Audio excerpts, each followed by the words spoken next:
Om Sahana Bhavato. Om Sahana Bhavato. Sahana Bhunaktu. Sahana Bhunaktu. Saha Viryam. Saha Viryam. Karabhavai.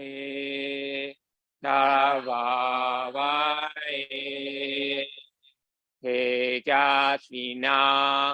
Tejasvina. Vaditamastu. Vaditamastu.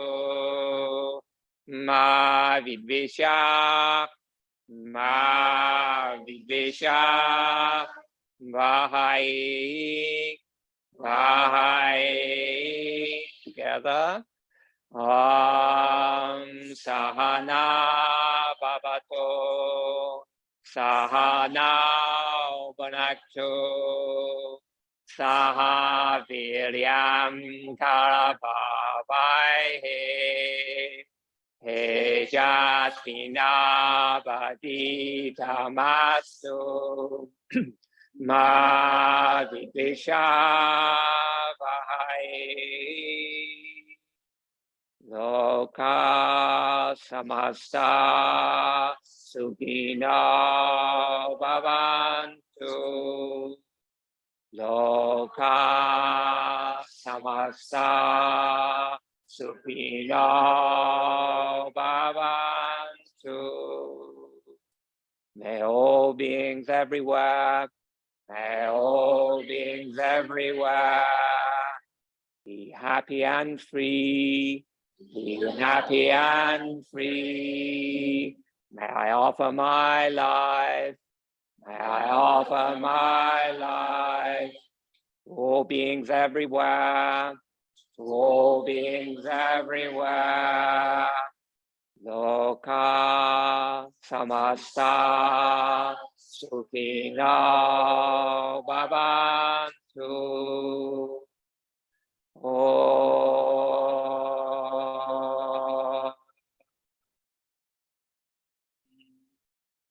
Shanti, Shanti, Shanti. Om, peace, peace, peace. Om, may we be protected. Om, may we be protected. May we be nourished and grow in our study. May we be nourished and grow in our study. May we create vitality among one another. May we create vitality among one another. May our study be filled with auspiciousness and energy. May our study be filled with auspiciousness and energy. May there be no unpleasantness among us. May there be no unpleasantness among us. Om Shanti. Peace to those who are in the body. Om Shanti. Om Shanti. In the body. Om Shanti. Peace for those who are yet to come. Om Shanti. Peace for those. Sorry. Om Shanti. So the three shantis. Okay, let's just do it. So the three shantis. So the first shanti is for those who are in the body. To say, for those who are in the body. For those who are yet to come. For those who have left the body. Om Shanti. Namaste. And then bring your hands into Anjali Mudra and offer your practice today to someone who's loved you unconditionally, a human being, an animal being, or a nature being. Namaste. Welcome, everyone. The portal is open. That's what the chanting does. I feel. Do you feel it? It kind of like clears the mind, but it also opens up a different kind of space for us in which to practice our sadhana.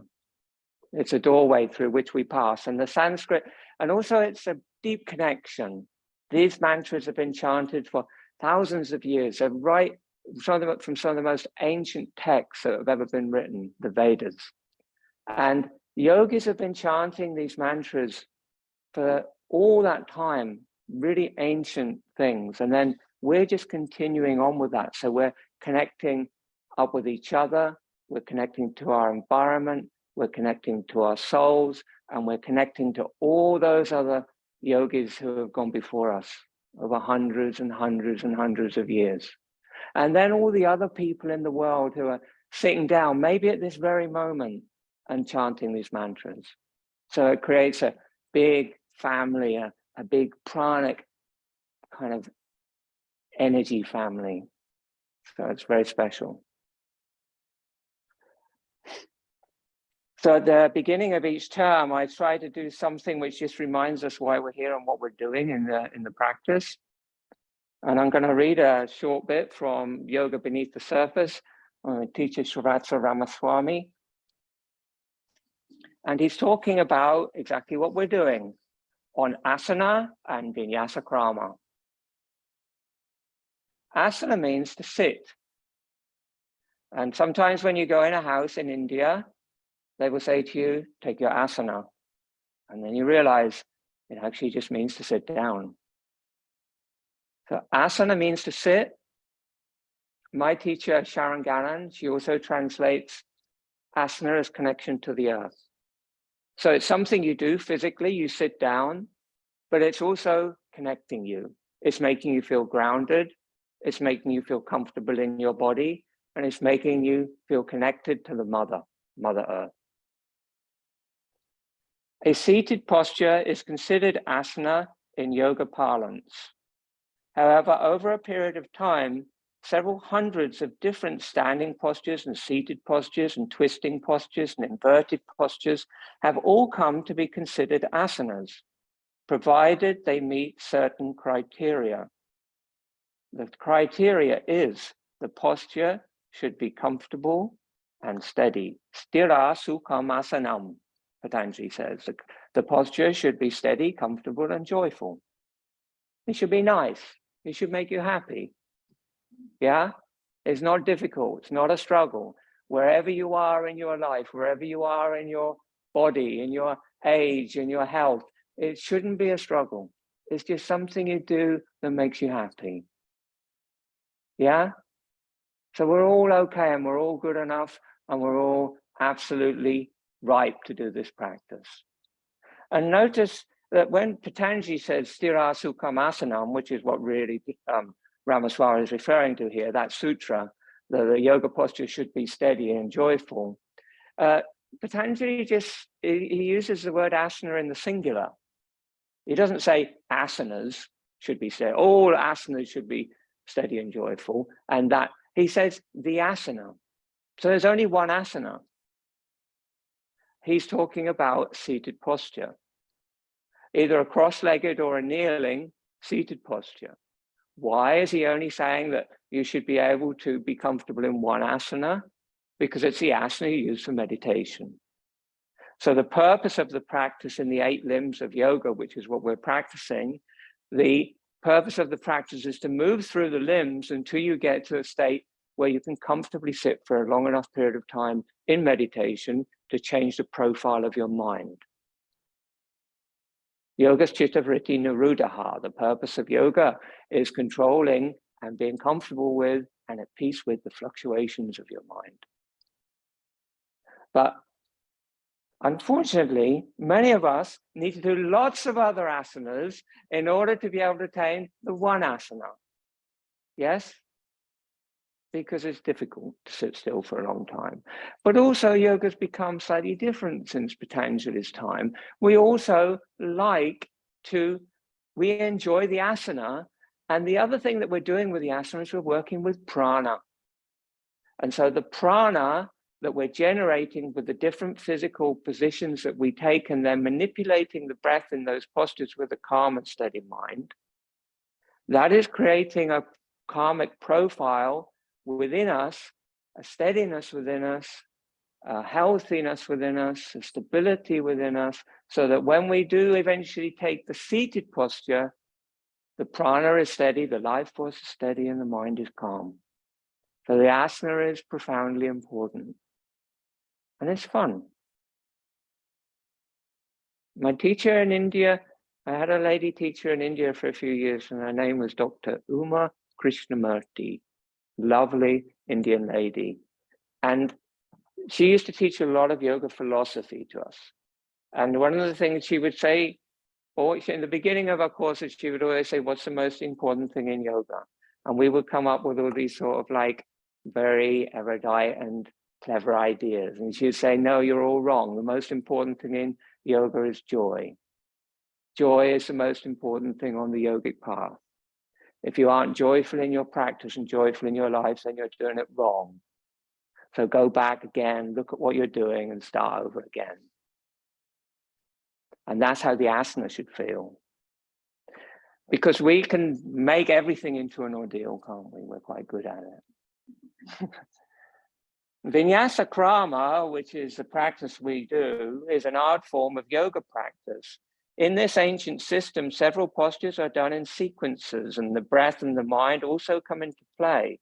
All the movements connecting various postures are done with slow, smooth ujjayi, throat-controlled breathing. And the inhalation and exhalation synchronize respectively with the expansive and the contracting movements.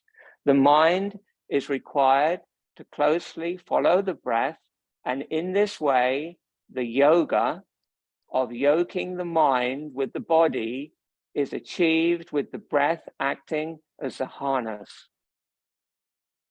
Breath awareness, smooth breathing, and flowing movements, all done in unison, make yoga asana practice a very joyful and happy experience. I don't really need to add anything to that, I don't think. That's quite succinct. The key being, of course, the breath.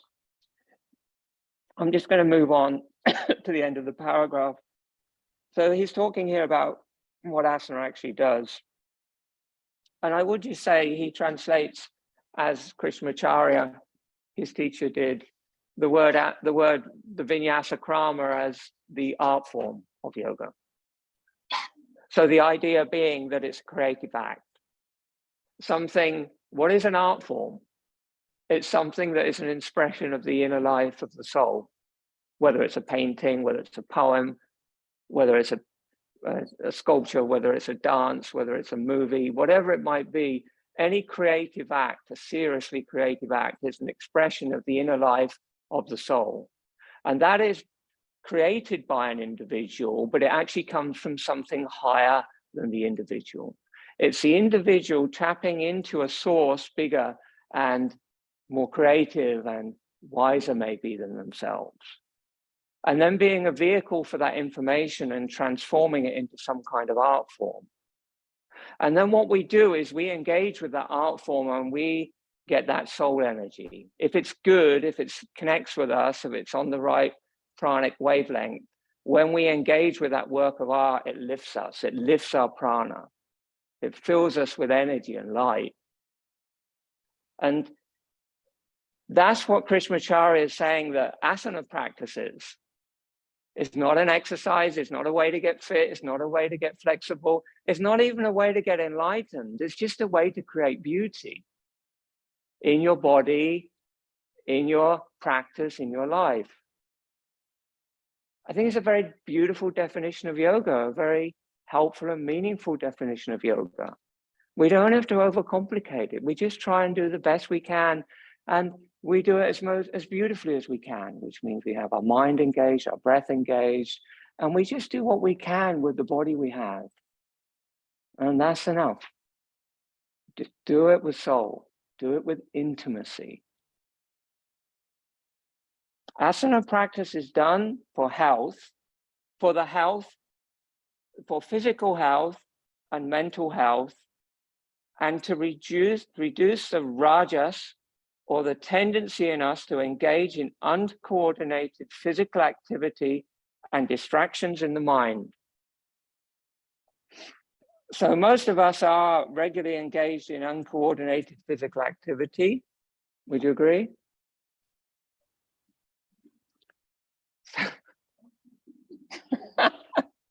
You did agree. Okay, that's good. So uncoordinated physical activity is the counterbalance to that is an asana practice.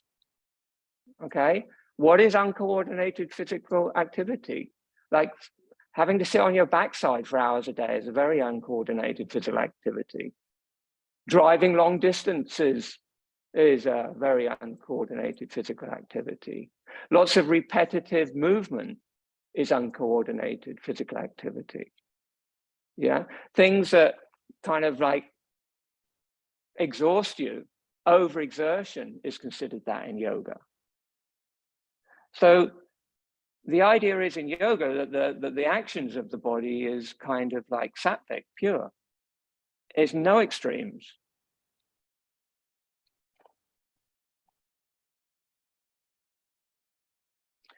In Vinyasa Krama, this is one of the reasons that Vinyasa Krama is different to a lot of yoga schools. There isn't a set sequence that you work around all the time. There's not a series of postures which are the foundation postures. Like in Shivananda, there's 12 basic postures. In Ashtanga, there's about 20 basic postures, and et cetera, et cetera. There's some traditions where you have set sequences of postures and you work on those postures and then you gradually evolve those postures. Vinyasa Krama doesn't do that. Even though the Ashtanga system of Pattabhi Jois came from Krishnamacharya, he's a king of that lineage, it was changed. So the idea is in Vinyasa Krama that there's thousands of postures. And what you do is you develop the practice. This is part of the art form of the practice, which is relevant to your body, your mind, your stage of life. And that makes the practice like, so it isn't repetitive movement. You do very varied things. It's like when you clean your teeth, you want to get it everywhere.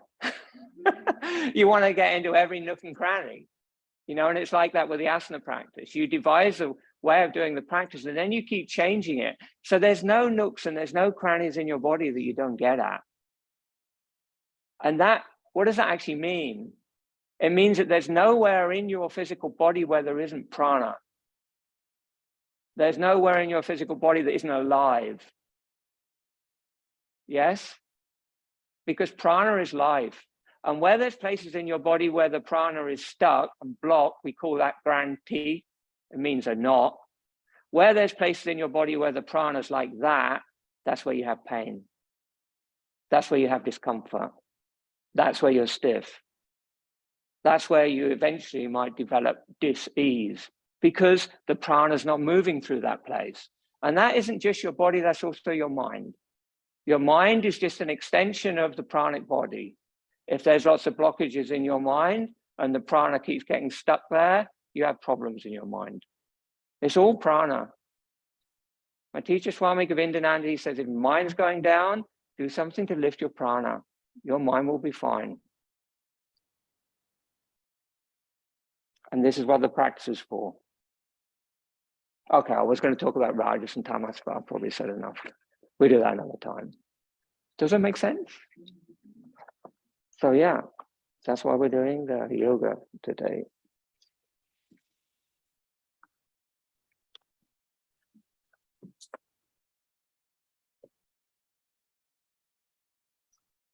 So in front of your mat, Dhanurasana.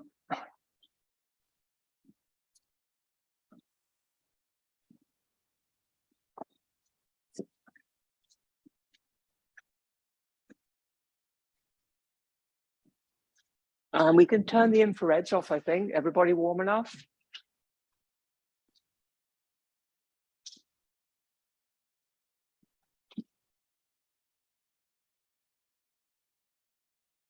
Okay, so just stagger yourselves a little bit on your mats and put your chant sheets under your mat so they don't get trodden on. And we'll begin with Hasta Vinyasas.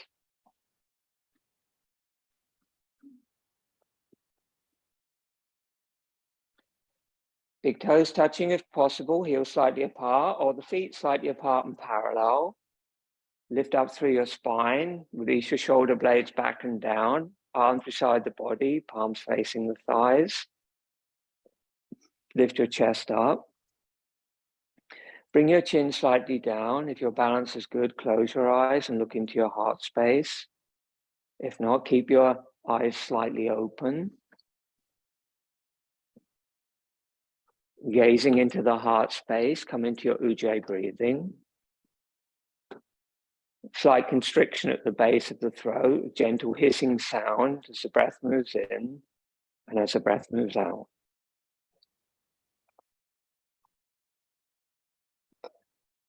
And then on the inhale, raise the arms to the side. And if you're close to the wall, you might need to turn facing into the room so you can bring your arms nice and wide. Bring the arms over the head, flip the palms and lift up. And then exhale, bring the arms down to the sides. You can do this bit okay. And then inhale, arms wide and overhead. Flip palms, lift out of the waist, chin down, looking into the heart. Keep the eyes closed all the time if you're comfortable. And exhale, arms wide and down.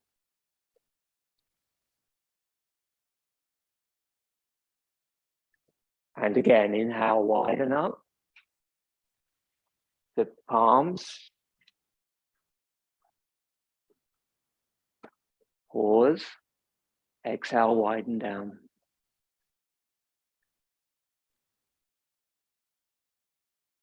And then to the front, palms facing down. Inhale, forward and up. At the end of the movement, pause, lift up through the back of your lungs. And exhale, forward and down. And inhale, widen up.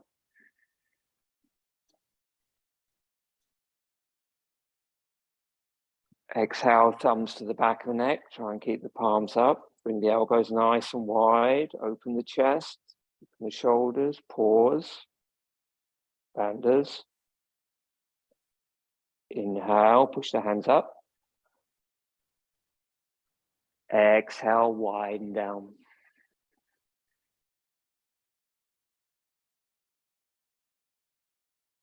Inhale, widen up.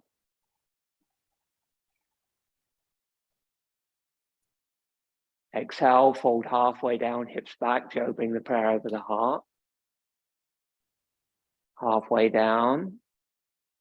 Inhale, come up. So if you feel it in your back, keep your prayer over your heart. You can lift up, but when you fold forward, bring the prayer over your heart. And then same thing again, hips back, tummy in, fold halfway. Keep moving the hips back, keep the quadriceps lifted.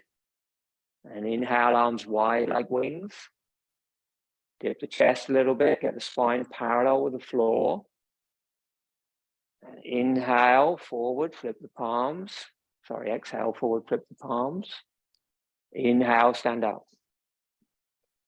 Ujjayi breathing. Arch back, look up. Exhale, fold all the way down. Fingertips to the floor. Inhale, look up. Exhale, fold. Inhale, look up again. Come onto your fingertips. Stay there. Fully exhale. Empty your lungs. Hold the breath out. Suck the lower abdomen in. Then fold with the lungs empty. Round the back, head towards the legs. And then begin to breathe. Short inhales, long exhales. 3 breaths. Doubling the length of your exhale. Bring your hands onto the floor, onto your shins or onto your knees, whatever you can reach. Look at the tip of your nose, eyes open, navel, eyes closed. And flip the palms, reach forward, inhale, come all the way up, arch back and look up. And exhale, prayer to the heart. Surya Namaskar. You need to be more towards the front of your mat with a little stagger now. Exhale, palms together. Inhale, arms wide and overhead, flip your palms. Exhale, hips back, fold forward. Again, the prayer can be over the heart if you need it for your back. Hands to the floor. Little inhale. Exhale, bend the knees, squat all the way down. Forehead to knees, heels may rise. Inhale. Hold the breath, hobble back. Chaturanga or knees down, lower halfway. All the way to the floor, arms forward in full prostration, legs together. Repeat the mantra Om or your personal mantra. Hands back beside the chest. Exhale, Chaturanga. Slowly forward, inhale to upward facing dog with the chin down. Point the feet. Exhale back to downward facing dog. Take an inhale and down dog. Spread the fingers wide. Claudia. And exhale long. The end of the exhale, pause the breath. Step or hop forward. Come into Utkatasana. All the air out of the lungs. Inhale, straighten your legs. Exhale, fold deeply. Flip the palms, inhale, stand up. Exhale, prayer to the heart. And we're doing another Surya Namaskar. Inhale, arms widen overhead. Flip the palms, lift up. Hips back, tummy in, chin down, fold all the way. And then inhale. And exhale to Utkatasana. Bend the knees, heels may rise. Try to squeeze every little bit of air out of the lungs and curl into a little ball. And inhale into your back ribs. Hold the breath, step back or hop back. Lower a little bit towards the floor. Then all the way to the floor. And inhale, full prostration. Exhale back, Chaturanga. Keep the legs strong, push the heels away. Inhale, upward facing dog, chin down, draw the heart forward. Exhale, downward facing dog. We'll take an inhale there. And a long exhale. Hop or step forward. Squat down, Utkatasana. Inhale, straighten your legs. Exhale, fold, Uttanasana. Flip the palms, inhale, come up. Prayer to the heart, exhale. Stand in Tadasana, take a breath. Eyes closed, look into the heart space. Ujjayi breathing. And then step to the right, stand in Tadasana in the middle of your mat. Inhale, raise your arms to shoulder level. Exhale. The end of the exhale, pause, hop or step the feet apart, triangle distance. Turn the right foot out and the left foot in. Inhale. Exhale, go down over the right leg. Push your weight back into the left foot. Inhale, come up with the breath. Flip the feet, and exhale, go down over the left leg. Just keep looking straight ahead when you're doing the vinyasas. Inhale, come up. Flip the feet, exhale over the right. Just smooth movement, working into the hips. Inhale, come up. Switch sides, exhale. Inhale, come up. Switch sides, exhale. Hold for 3 breaths. Now you can look at the top hand if you want to.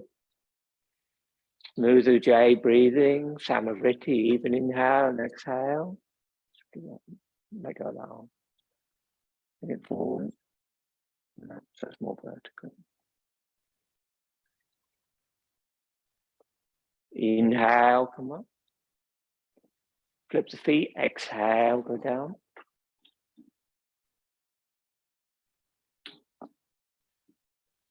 Bring your front foot so it's in line with your hip and your knee, Sarah.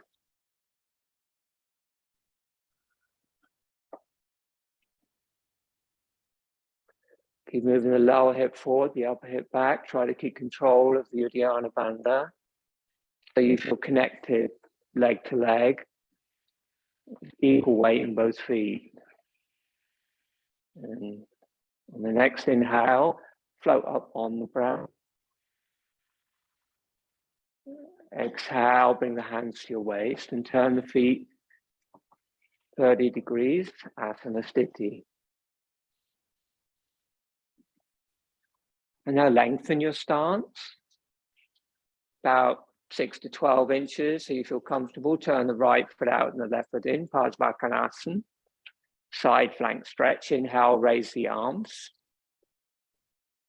Okay, be able to move your front foot to the right more. The whole thing. The whole thing. The heel as well. Oh! And then exhale, bend the front knee. Okay, and then inhale, come up. And now this time, bend the front knee, not by bending the front knee, but by pulling more strongly into the back leg and arm. So you keep your spine vertical. Exhale, bend the front knee, go down. Warrior two. Inhale, come up. Use the back leg and arm. Keep the shoulders down. Look at the middle finger of the front hand. Exhale, bend the front knee. Make sure it's tracking through the center of the foot. Inhale, come up. More Ujjayi breathing. And exhale, go down. Lengthen your stance if you need to. Get the knee over the heel. Bring the forearm onto the thigh and the left hand onto the small of your back. And then inhale, lengthen your spine. Exhale, rotate your chest up. And look up. And then inhale, extend the top hand straight up towards the ceiling. And really lift into that top arm. And then rotate from the shoulder joint, rotate the palm so it faces the end wall. And then by dropping the top shoulder blade down, bring the arm over, not to the ear, but towards the ear. So you keep connection from the top hand all the way down the top side of the body to the back foot. So the prana is actually flowing from the top hand down the back of the body, not extending up the body and out through the hand, but down through the arm into the back foot. And then suck your lower abdomen in and push your front knee away, feeling the energy in the legs, on the inseam of the legs, connecting you to Mula Bandha. And then do Ujjayi breathing. And then inhale, come up. Switch your feet, arms at shoulder level. Check your stance and exhale, bend the front knee by extending into the back arm and leg. Inhale, come up. So it should be very controlled when you go down with breath. Exhale, go down. And if you can gradually get deeper each time, keep lengthening your stance. Inhale, come up. Lengthen your stance, Joe. And exhale, go down. Lengthen your stance, Eric. One more time. Inhale, come up. Stronger back arm, stronger back leg. Exhale, go down. Good. Forearm on the thigh, palm up. Left hand small of your right hand small of your back. Sorry. Inhale, lengthen your spine. Back leg straight. Exhale, rotate your chest up. Inhale, top arm straight to the ceiling. And then rotate the palm to the altar by rotating your shoulder joint. Something.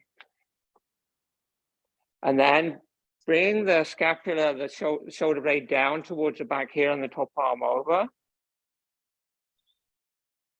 And get the connection from the top hand through the top side of the body into the back foot. And then push your front knee away from that so you're connected through the pelvis, keep the lower abdomen in. And then without lifting your chin, roll your eyes up in their sockets and look at your hand without lifting your chin. Or only lifting your chin a little bit. And then look at the underside of your arm, and it shouldn't be bent. It should be straight. And then inhale, come up. And exhale, bring your hands to your waist. Turn your feet so they're about 30 degrees and just stagger yourself so you're not going to hit the person in front of you when you fold forward. And then bring the arms wide like wings. Inhale, turn the palms up, arch back, look up. Open the chest. And then exhale, fold forward, bringing the hands down and holding the heels or the backs of the legs. And inhale, float up, arms wide like wings, open the chest, arch back, gently look up. Exhale all the way down. Take hold of the backs of the legs or the heels, or you can take the big toes if you want. Draw the elbows wide and the shoulder blades towards the ceiling, and let your head hang heavy. And then lengthen your exhales. If you're inhaling on 1, on 2, on 3, exhale on 1, on 2, on 3, on 4, on 5, relax your neck, on 6. And if you're comfortable, there's a little pause at the end of the breath. And if your head's crushing the floor, tuck your chin in and bring the back of your head to the floor.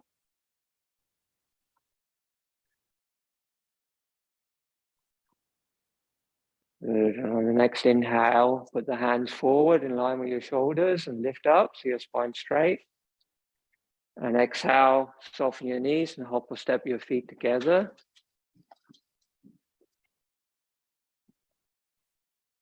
Just a forward fold for one breath, any variation. And then keeping your neck relaxed, soften your knees. Inhale, roll your spine up one vertebrae at a time. Turn to face the front, stand in Tadasana. And then Vriksasana tree pose to finish the standing sequence. If you need the support of a wall, feel free. Inhale, bend the right knee to the chest. Turn the knee out, bring the foot to the inner thigh or the inner calf, not the knee joint. Bring the hands into Anjali Mudra. You can stay there. Look at something on the floor a few feet in front of you. Don't look at the wobbly person in front of you. And then tuck your tailbone under, lift through your perineum and lengthen through your lower abdomen, Mulanudhyana Bandha, so you're nice and stable. Keep the quadricep of the standing leg really lifting, so you've got equal pressure in the standing leg and the foot that's pushing into it. And then on inhale, bring your arms wide and overhead. And interlock your fingers for a start and just try to lift up as much as you can out of the standing foot and the hips. And keep that length, get the bandha strong again, just bring the palms so they touch. One Gayatri here. Om Bhur Bhuva Swaha Tat Savito Varenyam Bhargo Devasya Dhimahi Dhiyo Yo Na Prachodayata. Om, prayer to the heart. Inhale, extend the knee forward and straighten the leg. And then bend that foot and bring the foot across the top of the left thigh. And then go down with the prayer over the heart. And just bend the standing leg and feel that you can just open your hip and the outside of the right glute a little bit. And just balance a variation of crane pose. And then bring the arms wide so they're like your wings. And then if you can, just dip your chest a little more deeply. Keep your lower abdomen in, keep your gaze steady. And then inhale, stand up, bring the prayer over the heart. Extend the leg forward, place the foot on the floor. Okay, so you can always move and find a gap for the wall if you need the wall. And then the other side, inhale, bend the knee. Take your variation of the pose. Prayer over the heart. When you're ready on the inhale, float the arms wide. Flip the palms at the end of the inhale to get the length. And then just gently press the palms so there's no strain. Om Bhua Bhuva Swaha Tat Savitur Varenyam Bhago Devasya Dhimahi Dhiyo Yonat Prachodayata. Om, prayer of the heart. Inhale, knee forward, extend the leg. Exhale, bend the standing leg and cross the left ankle over the knee or the thigh and squat down. Good. And inhale, bring the arms wide like wings. See if you can dip your chest more. Inhale there and exhale there. And then inhale, prayer to the heart, stand up. Exhale, extend the leg forward, place the foot on the floor. Beautiful. Lead and return sequence. Inhale, arms widen overhead, flip the palms. Exhale, that's wrong. Arms overhead, flip the palms. Exhale, separate the palms and really stretch up through your fingers. And then on the inhale, arch from your upper back. Arch for use your shoulders, stretch for your shoulders. And then hips back, fold all the way down. Good, inhale there. Exhale, deep squat. Completely empty your lungs. And then when you breathe in, don't let the abdomen move, just breathe into your back of your ribs. Hold the breath, hop or step chaturanga. And pause in the chaturanga so you feel it. Try not to stick your bum in the air, Sophie. And then inhale, upward facing dog. And exhale, downward facing dog. 3 breaths, spread fingers wide. When you do your chaturanga, you've got plenty of core. Try to keep your core stronger so you remain flatter. Don't let this happen to your pelvis in chaturanga, yeah? Keep straighter through your spine into your sacrum. I'll explain why later. 3 breaths there. Long exhales, and remember there's those pauses at the end of the exhales if you're comfortable with Mula Uddiyana Bandha.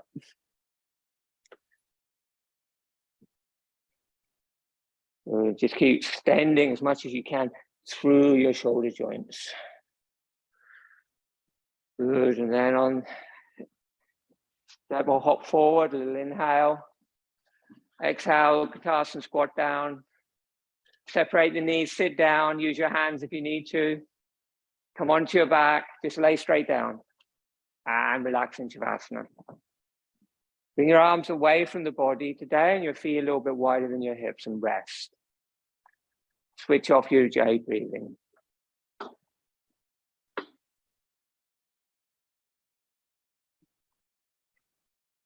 And then watch your mind.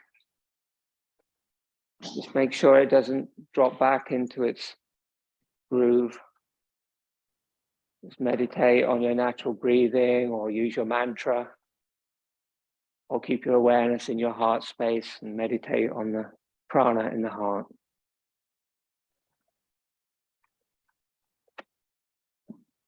Just keep letting go of thoughts if they rise.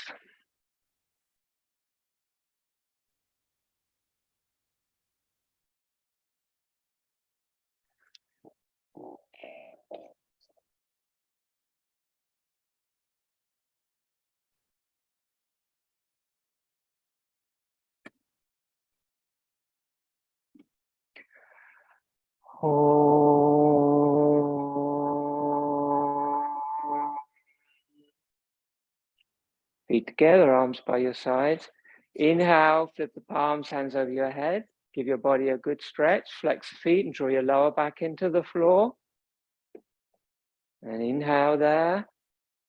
Long exhale. At the end of the exhale, hold the breath out, sit up. Use your hands on the floor if you need to. Don't strain your back. Sit up if you can, just using your core strength. Arms over the head, hold Dhanurasana. And then exhale, fold forward over the legs. And inhale, come back to Dhanurasana. And exhale, bring the hands down beside the hips. And then bring your legs really wide, and you're going to have to shuffle around a little bit. Upavishta variations. Good. Make yourself a bit of space. If you need to, sit on a block. And so you can get a little bit of forward movement in your hips. And the other thing you can do, remember, it's very challenging to fold, is to bend the knees slightly. Main thing is to get a little bit of forward movement in the hips one way or another. Don't let your feet flop out. Keep your femurs rotated in so your feet are vertical. Push out through the balls of your feet, not through your heels, and so that you feel the feet are active and pushing away, and it engages the front and the back of the leg. Okay, inhale, float your arms over your head. Interlock your fingers. And first vinyasa, exhale, fold straight forward, put the hands on the floor. You don't need to go all the way down. Just get the hands on the floor. And then inhale, flip the palms, come all the way up. And you can arch back a little bit and look up. Exhale all the way down. Actually, you could do it with straight legs. Okay, rest if you need to, yeah. And then inhale all the way up. Okay, now we churn. Exhale, fold over the right leg. Sweep all the way across to the left foot on that same exhale. And then inhale, come up. Exhale over the right. Sweep across. Inhale, come up. Change sides. Exhale over the left. And reach out as you go across. Try to keep longer in your back. And one more that way.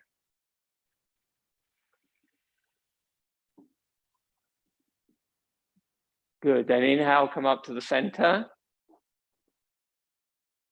Good. And exhale, fold forward again. Okay. If you can reach out and hold your feet if you want, or you can extend the arms forward, whatever seems to be working for you. Gaze down and look at your navel. So bring the forehead to the floor, a little bit of rounding in the back. Gaze towards the navel, double the length of your exhale. You okay? Yeah. You need to sit up. And then bend your knees a little bit so you can fold forward a little bit. So you keep your legs like this and bend. And then hold. And then start forward movement. That's it. Now lengthen your exhale so you release the tension.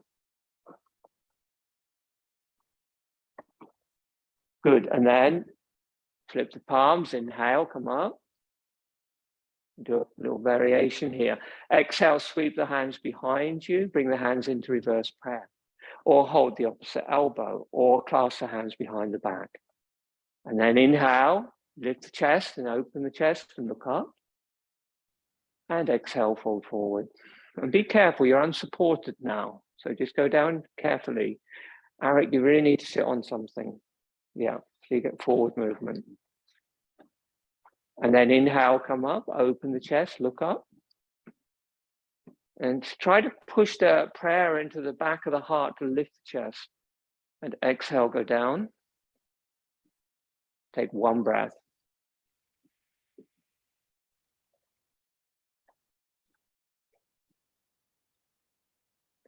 You okay, Carrie? Just do what you can. And inhale, come up. Release the hands. Inhale, bring the arms up over your head. Exhale, bring the hands down behind you 10 inches. Fingers forward. Point the feet now strongly. Watch your head on the wall, Sarah. Inhale, lift up. Bring your legs a little bit closer. Charlotte, I don't want you to do yourself any damage. And then exhale, come down. And inhale, come up. You've got to squeeze the buttock. So you've got to push those thigh bones down and out through your feet. Lift up, head back. Exhale, come down. Try and really point your feet the last time. Inhale, lift up. Point the feet, squeeze the buttocks. Drive the thigh bones down towards the feet. Exhale slowly down. Cross the ankles, hands to the floor, hop or step back, chaturanga.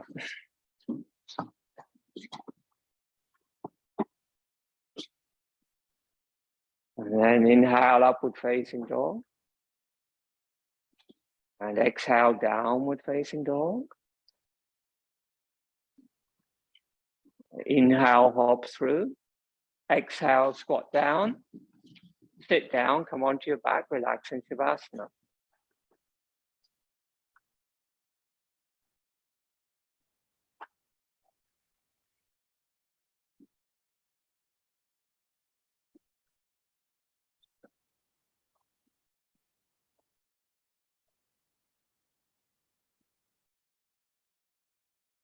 Switch off Ujjayi breathing.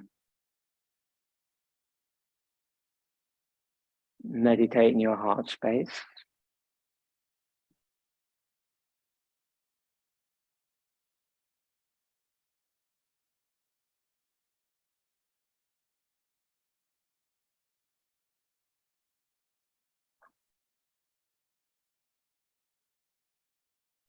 Inhale, legs together, arms over your head. Exhale fully. Hold the breath out, sit all the way up. Hands beside the hips, Dhanurasana. Inhale, bend the right knee, hug the knee to the chest. Exhale, knee outward to the inner thigh. Inhale, float the arms overhead. Exhale, fold over the right leg. Left leg. It's the other one. And then inhale, come up. Keep the chin down. And exhale, go down. Try not to let your foot roll out. Keep using it. Yeah. Inhale, come up. Exhale, bring the hands beside the hips, straighten both legs. Inhale, bend the left knee to the chest. Exhale, knee out, foot to the inner thigh. Inhale, float the arms overhead. Do 3 vinyasas on that side. Really focusing on the control of the descent with the exhale and getting a little more length on the inhale, keeping the chin down, trying to keep the eyes closed, trying to keep the gaze into the heart. Do the 3 vinyasas and then come back to Dhanurasana.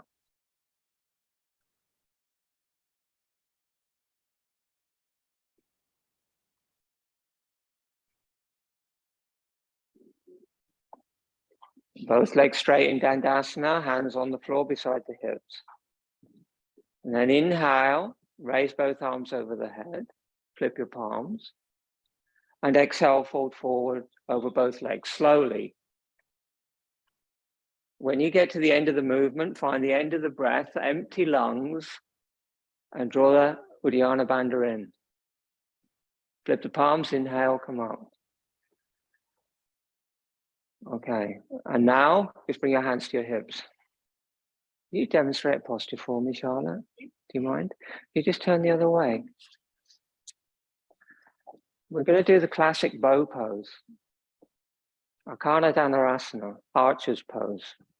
So the bow pose, we usually think of laying on the belly, holding the ankles. This is the original bow pose. So you inhale and reach up both arms and interlock fingers. And then you exhale, fold forwards. If you can do Paschimottanasana. You take the big toes with both fingers. Charlotte's going to make it look easy. It's frustrating, but she doesn't like that. So she comes up, you're like in this position, you know, more like you would be when you're going to do Mahamudra. Arms are straight and the back is straight. And then she's going to pick up this foot and draw that foot back beside the ear like she's answering the telephone. So this is the original bow pose, because that is the bow, and this is, she's pulled the string. This is the arrow, yeah? Archer pose. And so she's holding this posture. And what tends to happen at the beginning is your foot wants to be right down here because your hip isn't happy, coming right up. So you just bring the foot as high as you can, and you just draw it straight back as far as you can. For a lot of you, it's going to be like more here somewhere.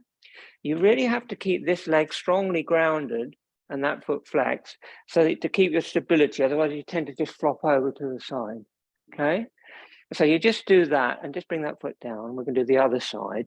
So some of you, like, especially also if you're having job doing your forward bend and holding your toes comfortably, you do it with it. You start with this leg bend. So if you start, so you're going to lift that leg. If you bend it first, it's much easier to get it off the ground, because sometimes it can be just hard to get it off the ground. Where's the strap? And then you could put a strap. Is this yours? Yeah.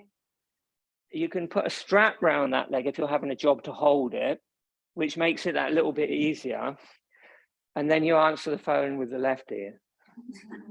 You exhale, draw it back. Yeah. And so the idea is that she's just trying to keep that foot up. Yes? Thank you, Charlotte. That's great. Okay, we'll do the next bit as well, because there's another bit. I'll show you the full vinyasa. Charlotte seems to be enjoying herself, so I'll show you the full vinyasa. Okay, so do it again on the right leg.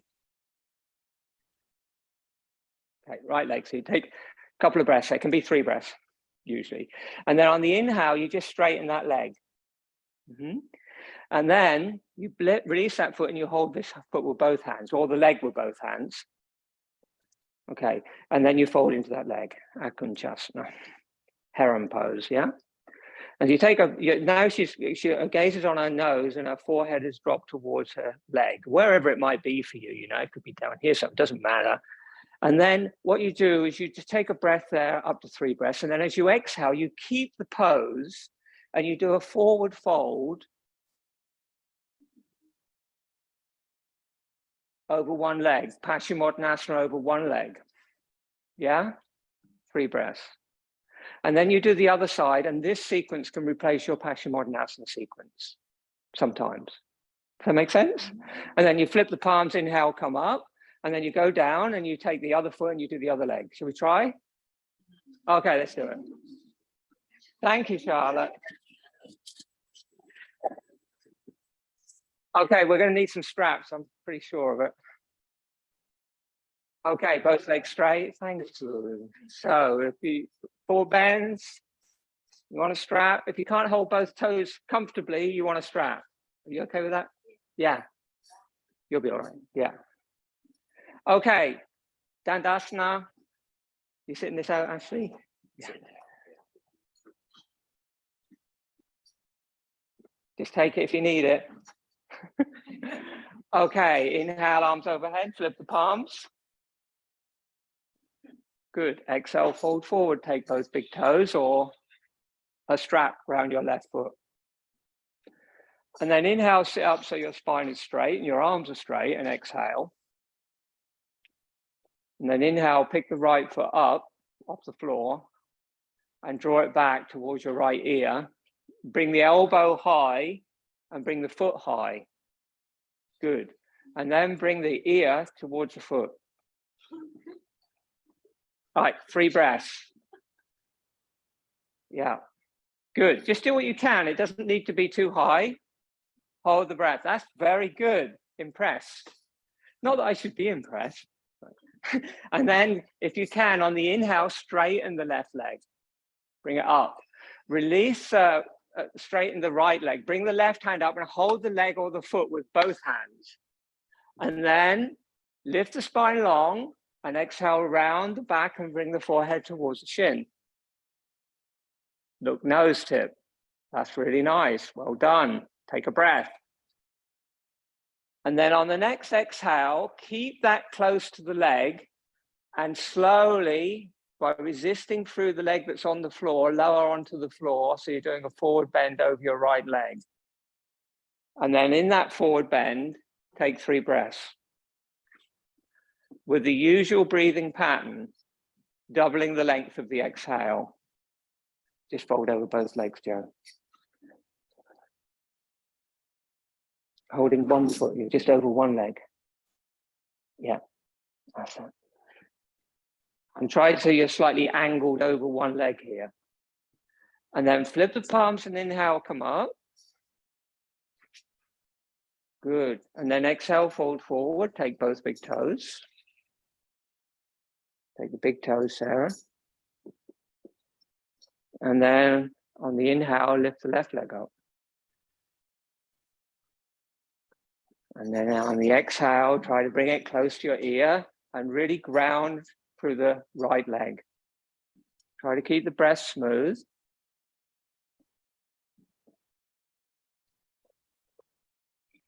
And remember, it's steady, comfortable, and joyful.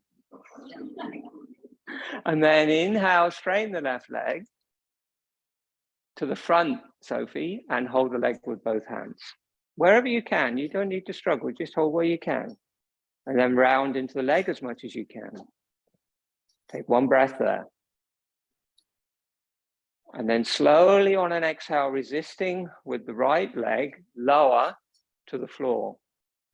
And fold over that one leg, holding the foot with both hands. Well done, Shreya, that's great.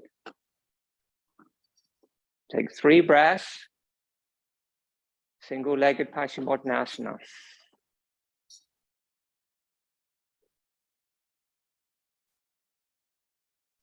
Lift the palms and inhale, come up. Good. Exhale, hands behind you 10 inches. Bend the knees, tabletop. Inhale, lift the hips up. Head may go back. Exhale, come down. Inhale, come up. And hold. Exhale. Inhale, nudge your hips a bit higher. Exhale, come down. Come onto your back and bend both knees, bring the heels close to your buttocks. Reach down if you can and touch the insides of your heels with your thumbs. Or hold the ankles if it's possible. Or just touch the heels, or put your hands on the floor. Inhale, lift your hips. Legs together, knees together, feet together if you can. Exhale, come down. Inhale, come up. And then pause at the end of the inhale. Hold the breath. Squeeze the shoulder blades together.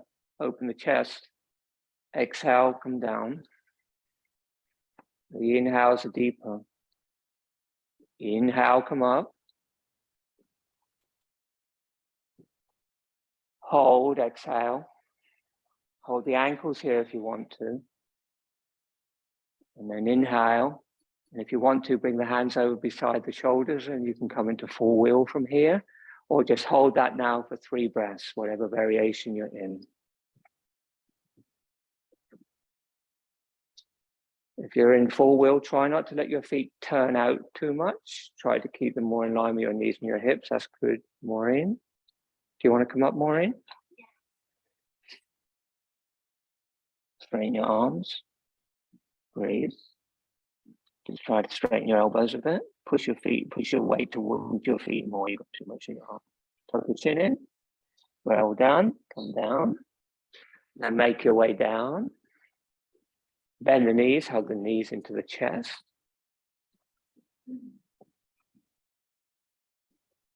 Inhale, extend your legs straight to the ceiling and point the toes like a ballerina. And stretch both arms up to the ceiling and point your fingers like a yogi. So you're in a U shape. And then try to lift the back of the pelvis off the floor a little bit. Not by bringing the legs towards the hands, just if you can use the core and just lift up a little so it's light.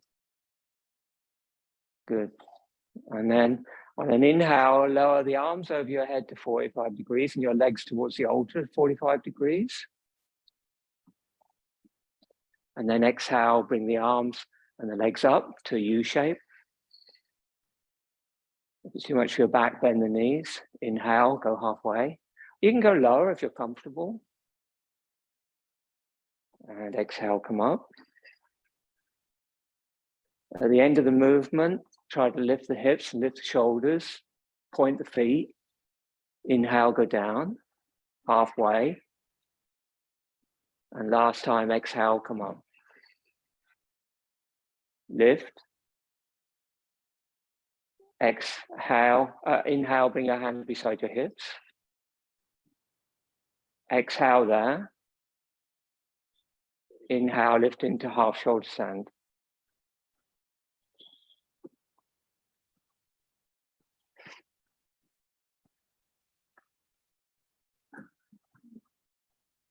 Just rest now, Jane. Yeah? That's a good, just stay there for a while. Stay there for a while and rest. You've done well. Half shoulder stand. Come into a bit of an angle in your half shoulder stand. Have your feet slightly apart and your knees slightly bent. Super easy. Super easy. Yeah, a little bit more angle in the torso.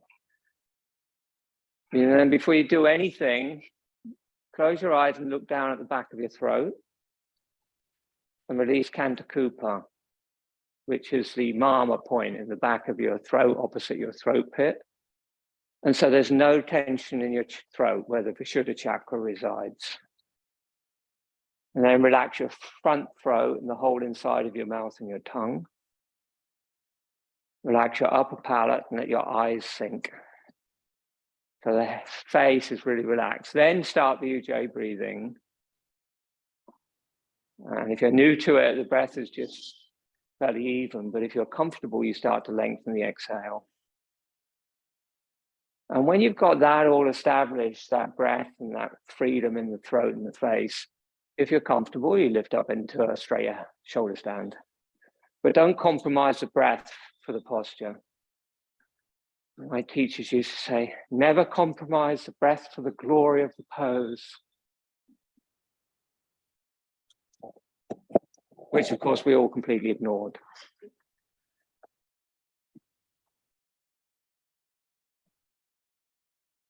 Took 20 years to learn that. Just hold that. Smooth, Ujjayi breathing. And if you're comfortable with that and slightly longer exhale, you can introduce little pauses at the end of the breath in which you feel the Mula and Uddiyana Bandha more. The other thing that is really helpful here is to just bring the tongue up and push it behind the top back teeth in a little Jiva Bandha.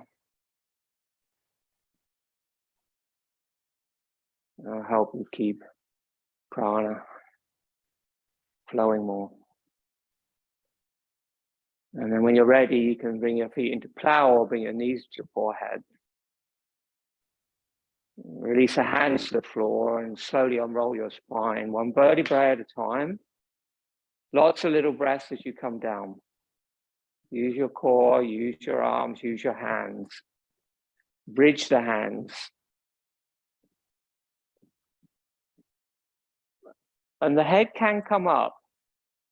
Don't put any strain in your neck. There's a common instruction that people give. Don't lift your head up, keep your head on the floor. That's a very easy way to strain your neck. If you feel that the head needs to come up when you come out of a plow and you bring your head down, then let the head come up. Not a problem.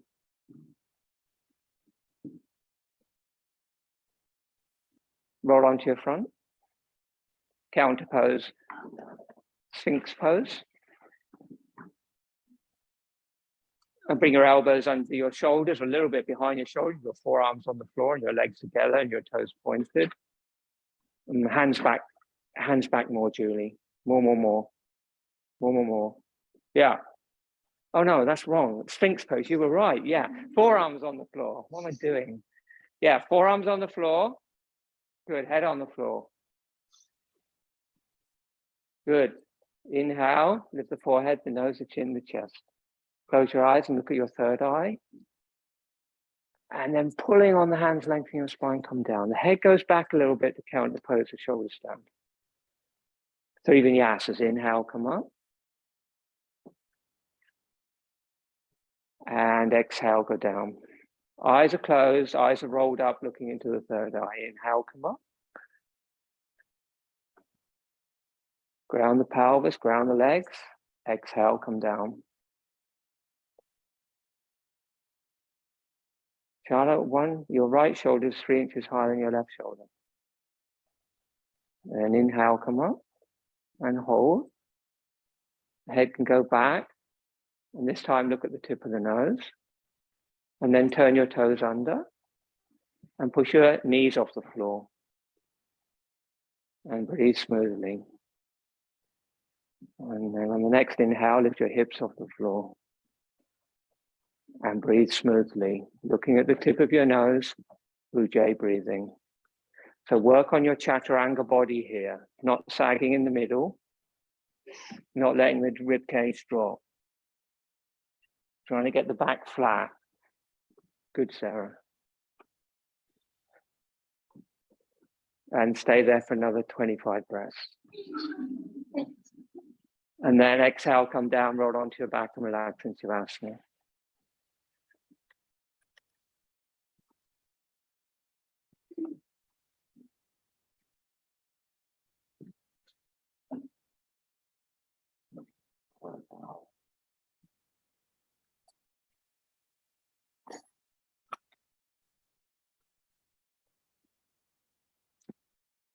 So jiffle around if you need to, so you can get your arms away from your body and your palms facing up and your feet slightly wider than your hips.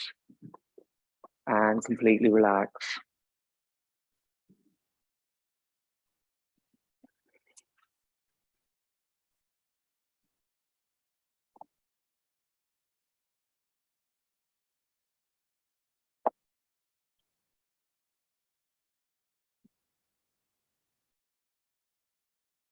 Let go of your Ujjayi breathing.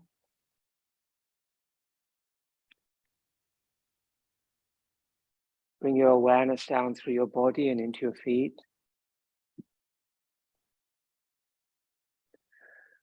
Relax your toes,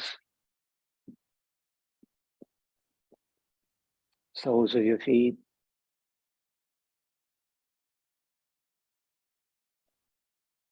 And relax your ankles,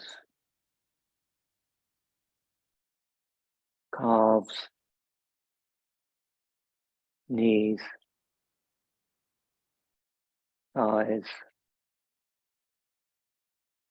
hip joints, whole pelvic region. Let your legs go heavy. Relax your lower back, upper back. Relax all the muscles, the little muscles in your spine. So your spine just settles into alignment.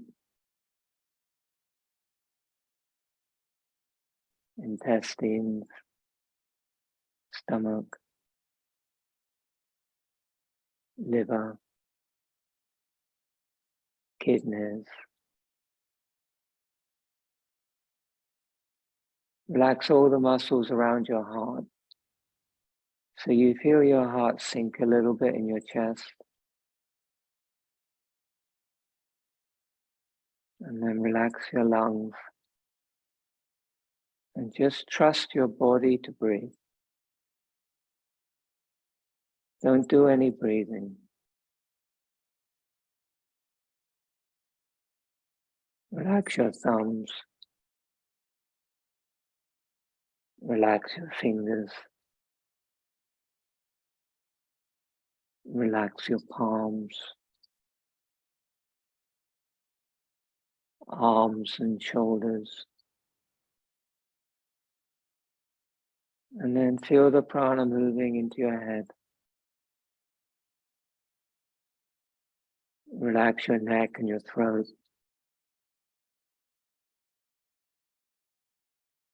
Tongue and the whole inside of the mouth.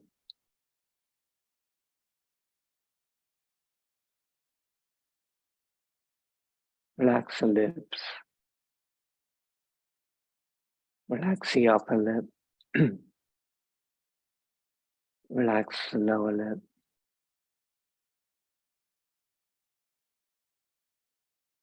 And relax the jaw and the hinge of the jaw.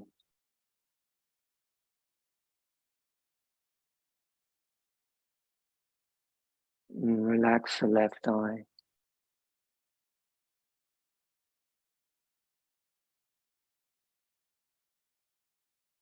Relax the right eye.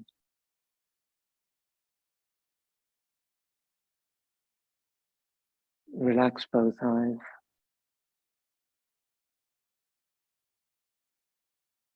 Temples and your forehead.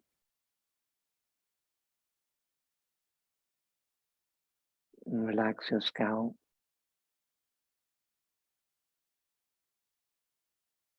Relax your ears.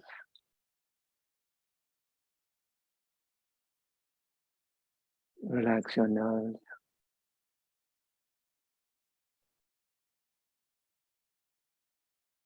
Relax your whole physical body and all your facial muscles.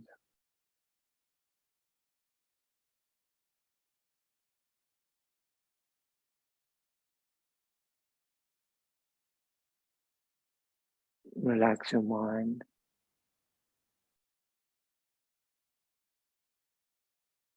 Whatever's going on in your mind, breathe it out. And just rest your mind in the natural rhythm, the mantra of your breathing.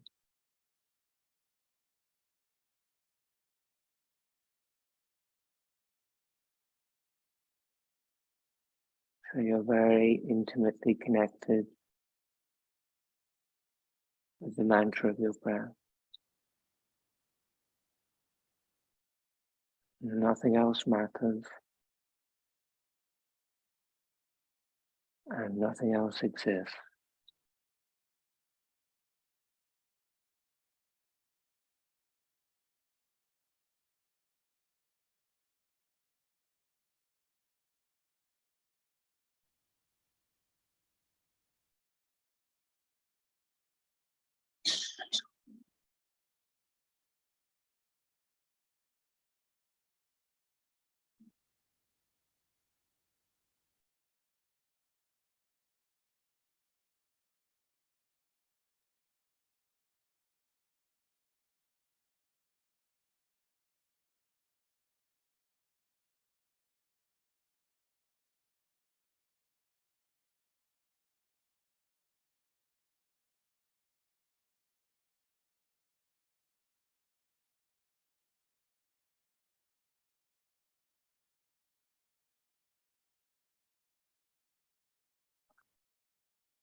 Deepen your breath.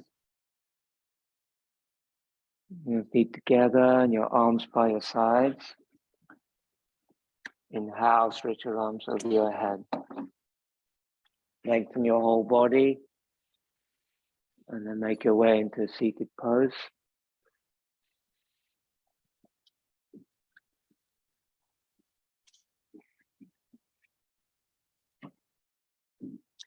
Kneeling or cross-legged on your blocks or your cushions.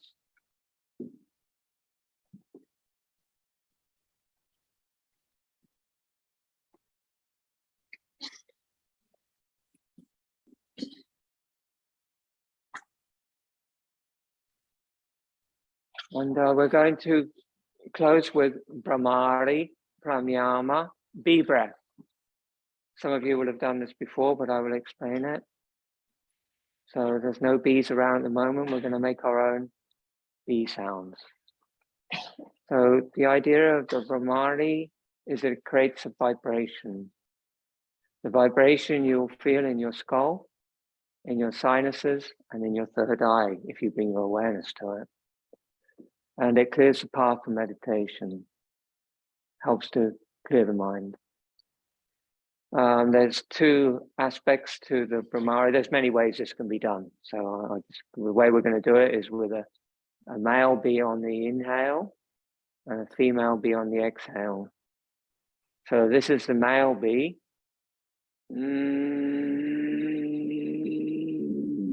On the inhale, you're doing it through the nose. And then on the exhale, you do the female bee, which is a longer breath, longer drawn out breath. The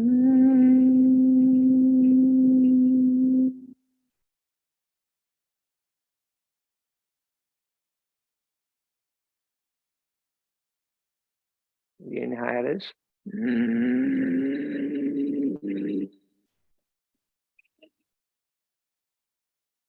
So the female bee is not only more graceful, but also louder. And the male bee is a bit grumpy. So that's the way it sounds a bit. But if you try and do it on the inhale and the exhale, but focus mainly on the exhale, yes? And when you do the exhale, we're going to do a couple of rounds where you're just doing it with your hands on your knees so we get a feel for it. And then when you're comfortable, bring your fingers in your ears and close your ears. And when you do that, you'll feel the vibration much more in your head.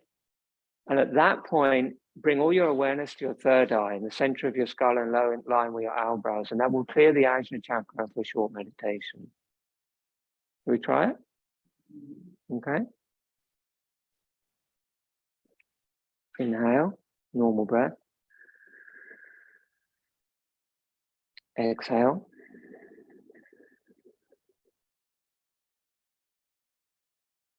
On that exhale breath, you also want to try and control the breath as it goes out. Then inhale, Brahamari.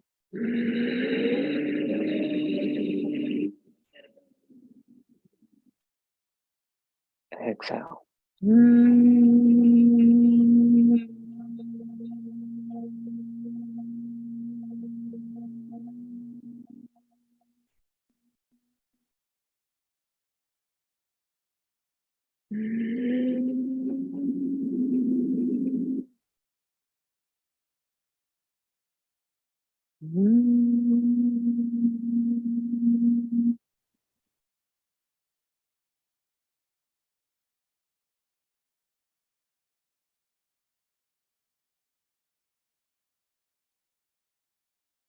Try to keep your face relaxed.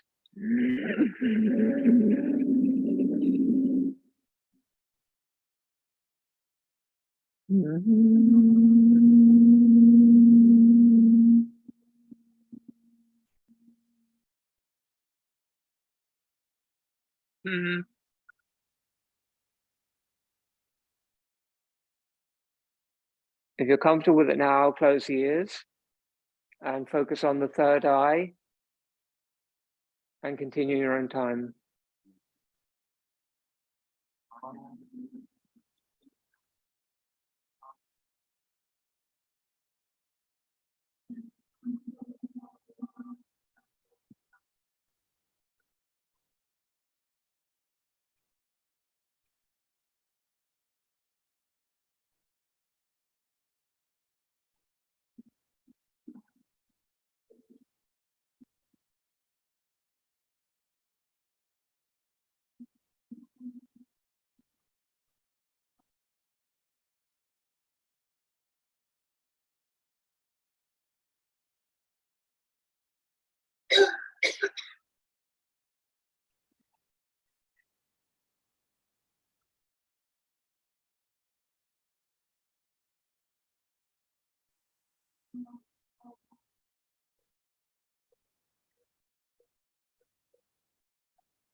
Finish the breath you're on.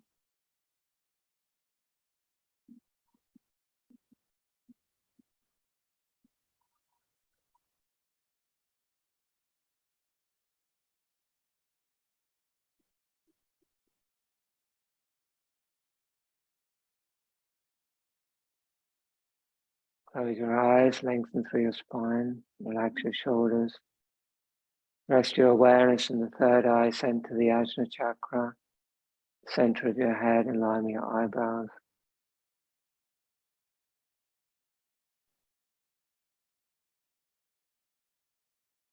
Feel spaciousness in the Ajna chakra, not contraction.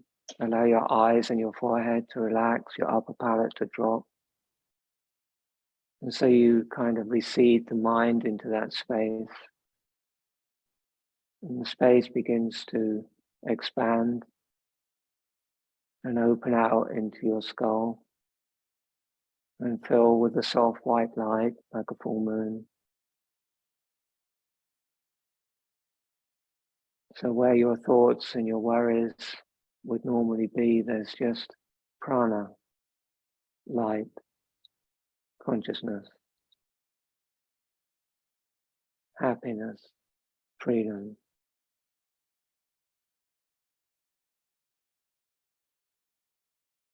Just let your breath flow very freely, very naturally.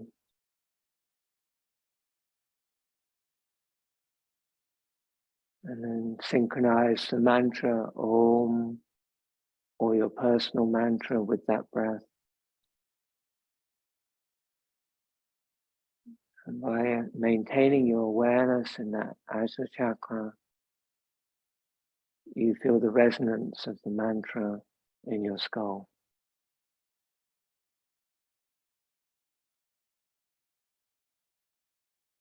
Very natural and very easy, no effort.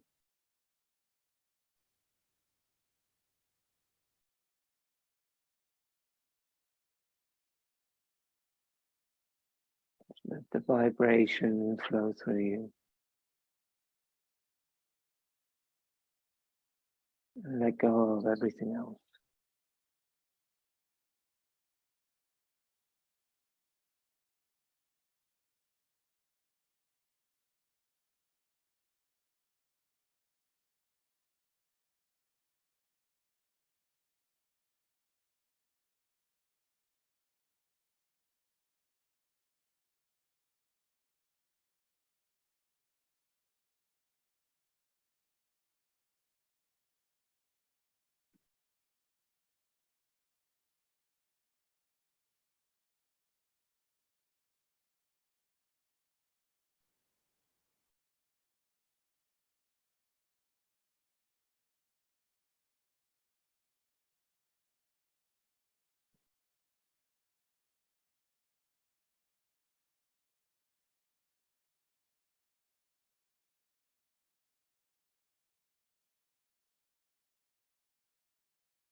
And then just let go of the mantra and the point of focus and just sit very still and quiet, doing nothing.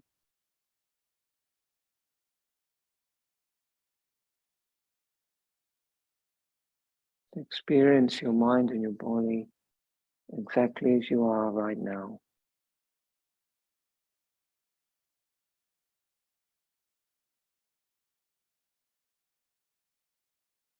That intimacy you feel is yoga.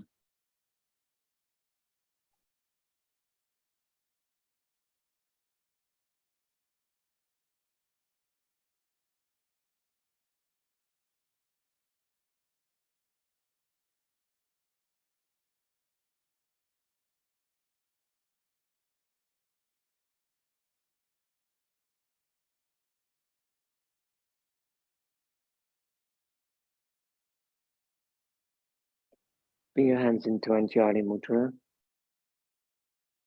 Inhale deeply for Om.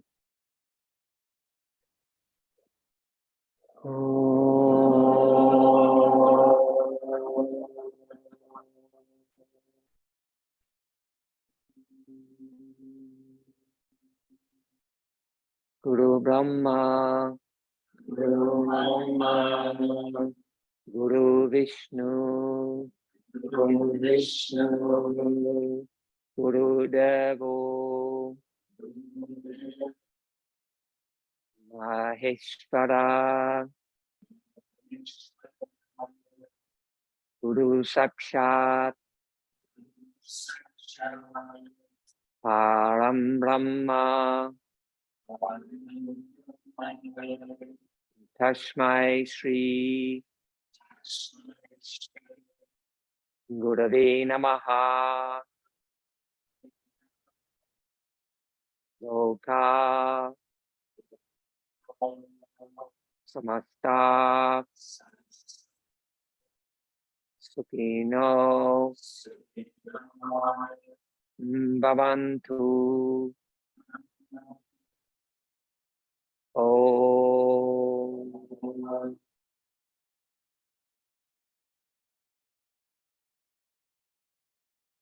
Shanti, Shanti, Shanti.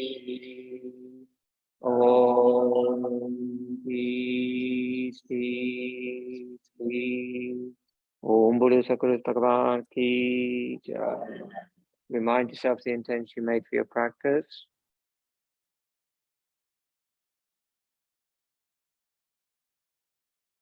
Namaste. Well, very nice bees. So did you, I don't know, it takes a little bit of practice, but when you do it with the fingers in the ears and you really focus your awareness in the third eye, some of you may have felt it, I don't know, you tell me, but you can really feel it purifying, cleansing, emptying the space for the meditation. And sorry? You never do it properly on your own class. Otherwise you might end up just being they're doing it on your own. So you're like that. It's definitely better to do it at home. Yeah. Definitely. I mean, that's it. Actually, it's better to do it all at home. But yeah, Brahamari, I think it's definitely something to experiment a little bit with yourself. So you get it really, it doesn't have to be loud, actually. When you sort of really get it, it can be quite subtle, but the vibration that it creates in the chakras is really quite powerful. And it activates the chakras in the head, the Ajna chakra, also the chakra in the center of the head here, which I can't remember what that one's called, and then the Sahasrara, and also the chakras in the mouth. So that vibration is very purifying. Does that make sense? Yeah, so practice it a little bit. And thank you, Charlotte, for demonstrating. You know, when we did Padvakanasana side plank stretch today, you know, where you've got one knee bent and the arm over like this, there's a lot of kind of this going on, the sort of like floppy arm syndrome. So if you have the floppy arm syndrome, it's because you've got the prana coming from your back foot. Can you do this? You've got the prana coming from and you're moving the energy up from the foot and out through the arm. So the energy is moving upwards. You've got to move the energy downwards in Padvakanasana from the top hand to the back foot.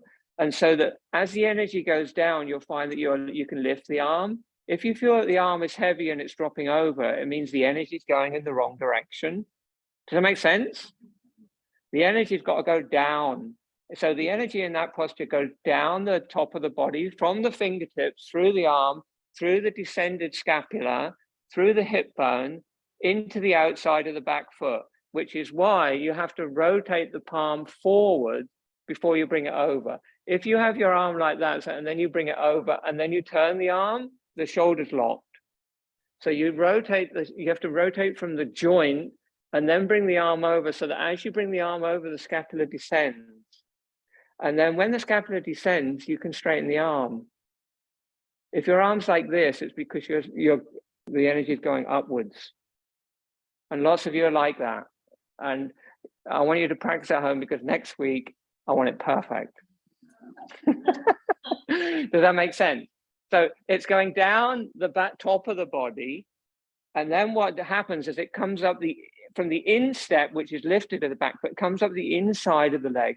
So it's going down the outside of it's going down the outside of the body here from this direction. And then when it hits the outside edge of the foot, which is grounded, it springs up, the prana springs up through the inseam of the leg, and it connects through the pelvis because of the mula and the Uddiyana bandha, and then it extends out to the front knee. So you've got this line of energy, you've got the line of energy going down the back, and then another line of energy coming up across the front. Does that make sense? And then because you're connected here through the pelvis, through the mula bandha, then the energy moves up through the spine. But if this is happening, there's no energy in the spine. And it's all about getting the energy into the spine. So to do that, you need the top line of energy going down and the bottom line of energy coming up. And then where the two energies connect in the mula and the Uddiyana bandha, that's where you get light. Then you don't need, then you can do the full pose, you can do things, but you keep that energy coming out of the core in both directions. That makes sense? Hallelujah. Is that a question, or are you just stretching? Oh, okay. Okay, that's great. So thank you so much, everybody, and welcome back. Welcome back.